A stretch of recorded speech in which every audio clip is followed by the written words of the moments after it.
Hey guys, Sean here. Welcome to the F1 Word and to a roundup of the final day of pre-season testing ahead of the new season. And it was once again a day which saw plenty of running for the majority of teams, although some did have issues, which we will come on to a little bit later on in the roundup. But as we always do, we'll start with a look at the fastest times from the day and each driver's lap count.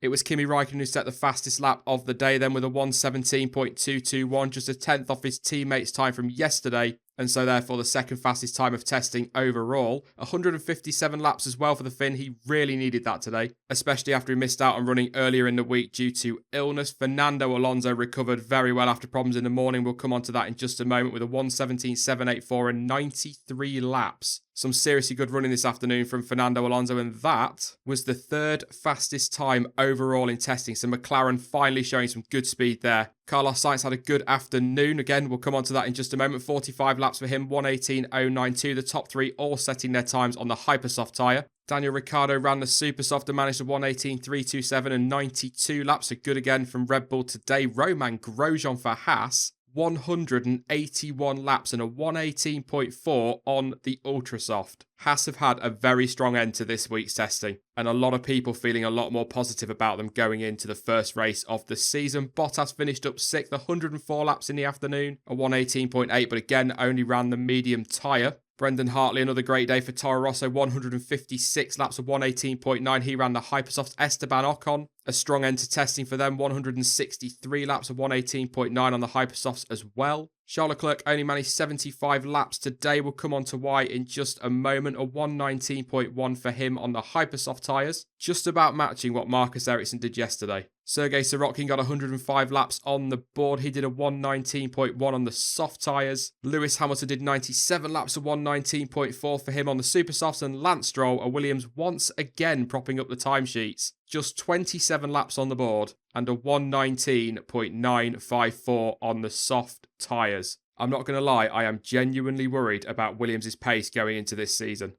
We will also have a quick look at the most laps completed over the whole of pre-season testing then. It was Mercedes that topped that one with 1,040 laps in total. Ferrari racked up 929 with Toro Rosso, and nobody expected this. 835 laps on the board. Williams, despite their apparent lack of pace, do have good mileage in that car. 819 laps for them. Renault probably would have been higher up the table without today's issue. 795 laps. Sauber, 786 for them. Really good mileage this winter. Red Bull, 783, a little bit lower than I expected, to be honest, but on the long runs, they do look very reliable. Force India, 711 laps. Haas, despite a very strong finish, only managed 695 laps. And McLaren, once again, bottom of the lap count with 599.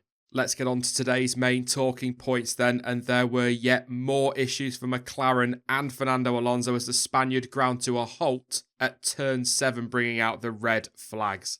Following the incident and in a bid to get Fernando Alonso out as quickly as possible, the team took the decision to change the engine once again. And around 5 hours after bringing out the red flags, Fernando Alonso got back out on track and, as you saw there, actually did some pretty solid running for the afternoon. Eric Boullier later confirmed that today's problem was related to the fuel issue they had on Tuesday, but it was actually the turbo that was the problem. He said, during the servicing last night, they found a problem with the turbo, so they put the turbo from Tuesday back on this engine last night. We had a turbo issue this morning, which was related to the chassis oil leak we had on Tuesday.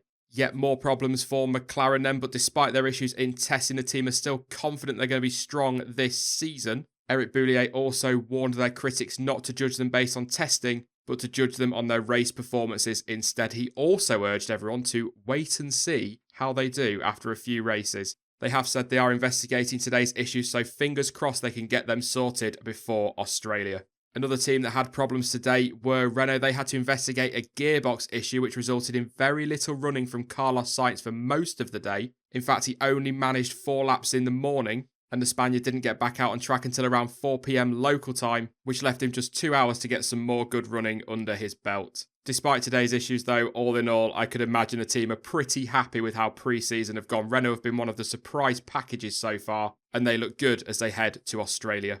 Charles Leclerc brought out the red flag in his Sauber after crashing at turn 11. He obviously therefore lost running as the team tried to repair his car. However, he was another one that was able to bounce back well in the afternoon. And it has to be said, that's not the first time we've seen a Sauber in the gravel. Of course, Marcus Ericsson's beached it, Charles Leclerc's beached it. They've both been off track. That Sauber, by all accounts, looks like a right handful. And with no testing left after today, it may leave the team trying to solve those issues during practice in Australia. So that's going to be an interesting one to keep an eye on. A couple of things I wanted to touch on, I guess you could say, away from the track. And first off, Christian Horner has hit back at Toto Wolff's claims that Red Bull will be at a disadvantage this season as they opt to use a different fuel supplier than Renault. Wolff actually said that it was a strategic mistake to focus on the commercial deal rather than focusing on the same spec as the engine supplier. However, Horner disagreed, saying, "We see it as an advantage. We have a great relationship with Exxon and have done for the last 12 months. They are producing some great products and we see it as a technical advantage. Their products won 3 Grand Prix last year.